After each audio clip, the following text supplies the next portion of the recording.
کشمیر کشمیر اور کشمیر آج دنیا بھر کے نیوز رومز میں ایک نام بار بار سنائی دے رہا ہے، کشمیر۔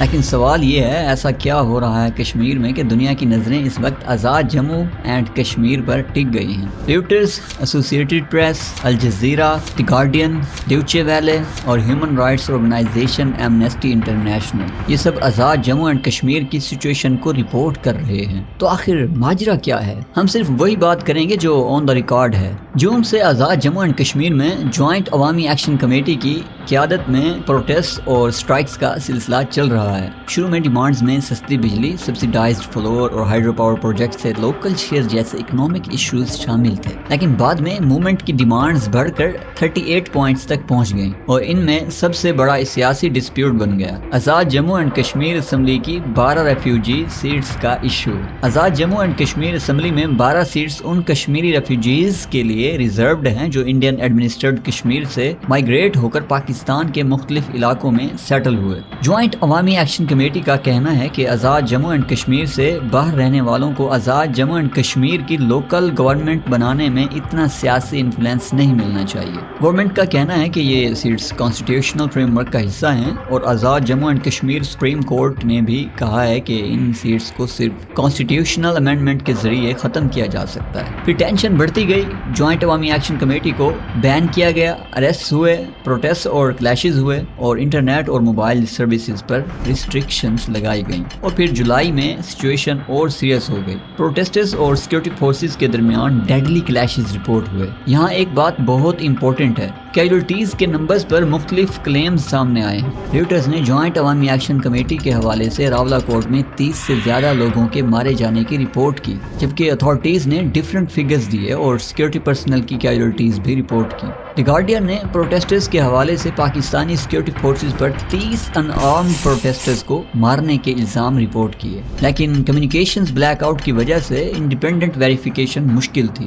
دوسری طرف پاکستانی اتھارٹیز کا کہنا ہے کہ پروٹیسٹ میں آرمڈ ایلیمنٹس شامل ہو گئے تھے اور سیکورٹی فورسز پر فائرنگ ہوئی۔ ایسوسیٹڈ پریس نے گورنمنٹ کے ان ایلیگیشنز کو بھی رپورٹ کیا ہے، یعنی دو بالکل مختلف نیریٹیوز سامنے ہیں۔ ایک طرف پروٹیسٹرز کا کہنا ہے کہ ان کے پولیٹیکل اور اکنامک رائٹس کو سپریس کیا جا رہا ہے، دوسری طرف اتھارٹیز کا کہنا ہے کہ ایک موومنٹ وائلنٹ ہو چکی ہے اور الیکشنز کو ڈسرپٹ کرنے کی کوشش کی جا رہی ہے، اور اسی سب کے درمیان Azad Jammu and Kashmir assembly elections ہو رہے ہیں۔ سیکورٹی کنسرنز کی وجہ سے الیکشنز کو 3 فیزز میں ڈیوائیڈ کیا گیا۔ میر پور میں پہلا فیز 27 جولائی کو ہوا، مظفر آباد ڈویژن کا فیز 2 اگست کو ہوا، جبکہ پروٹیسٹ ہٹ پونچھ ڈویژن میں ووٹنگ 10 اگست کو ہونی ہے، اور جوائنٹ عوامی ایکشن کمیٹی نے الیکشن بائیکاٹ کی کال بھی دی ہے۔ تو کشمیر میں اس وقت صرف پروٹیسٹ نہیں ہو رہا، یہاں economic demands, political representation, 12 refugee seats, state response, communications blackout, deadly clashes اور الیکشنز سب ایک ہی کرائسس میں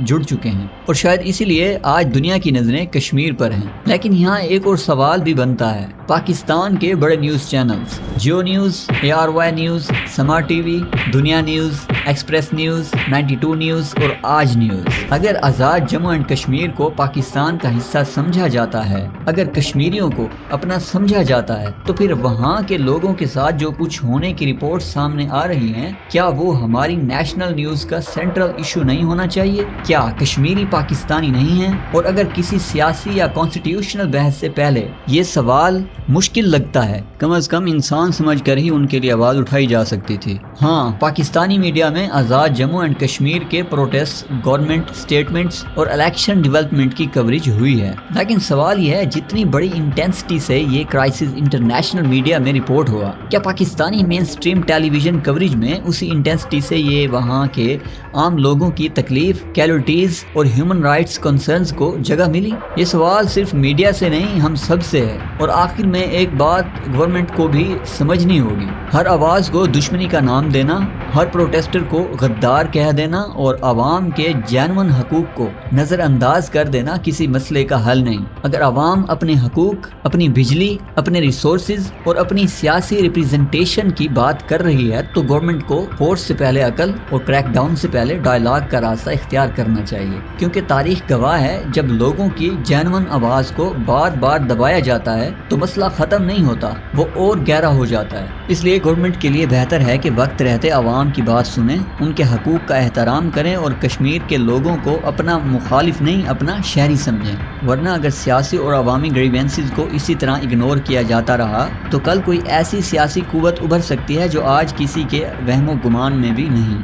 کشمیر کو بندوق نہیں انصاف چاہیے، اور عوام کو دبانے سے نہیں ان کے حقوق تسلیم کرنے سے ملک مضبوط ہوتا ہے۔ کشمیر کے لوگ ہمارے لیے صرف ایک سیاسی مسئلہ نہیں، وہ انسان ہیں، اور انسان کے حقوق پر خاموشی کسی بھی طرف سے ہو خاموشی ہی ہوتی ہے۔